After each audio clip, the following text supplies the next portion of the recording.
नमस्कार सबको। पिक्चर का गाना जो था राम जी की जय हनुमान जी की जय, उसका चर्चा खत्म नहीं हुआ तब तक खेसारी लाल अपना गाना की टीजर छोड़ दिया। हाँ जी, टीजर नहीं कह सकते उसको, लेकिन कह सकते हैं, लेकिन वो पता नहीं टीजर है भी नहीं। 10 सेकंड का कौन सा वो होते हैं, बायोपिक्स का यूज कर रहे हैं, हेलीकॉप्टर है 2-3 और खेसारी लाल की शक्ल दिख रहा है, ऐसे गए हैं, मतलब 5 सेकंड से भी कम मुझे लग रहा है।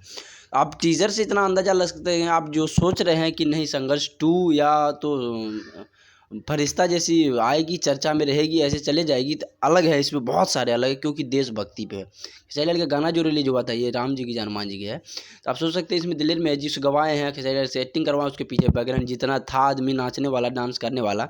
हालांकि इसमें काफ़ी बजट लगा हुआ था। आप सोच सकते हैं कि जब गाने में इतना बजट लगाएगा, पूरा पिक्चर में क्यों कितना बजट लगा होगा। हालांकि लगा ही होगा, आप प्रमोशन से सोच सकते हैं। 2 महीना पहले से इसका जब पोस्टर लॉन्च हुआ था, तो वहाँ पे कितना बड़ा वाला एमिट किया था खेसारी लाल यादव, ओनली पोस्टर में।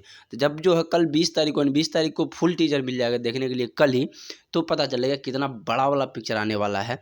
देशभक्ति फिल्म को कोई बुराई नहीं करते हैं, मतलब बहुत ही बड़ा वाला कल ही जो पता चल जाएगा 20 तारीख को टीजर आने पे। फिर मिलते हैं टीजर के साथ में। आप लोग नहीं देखे हैं ये वाला टीजर 5-10 सेकंड के, SRK म्यूजिक पे पड़ा है, यूट्यूब पे मिल जाएगा, जाके देखिए। फिर मिलता है अगला वीडियो, तब तक के लिए बाय।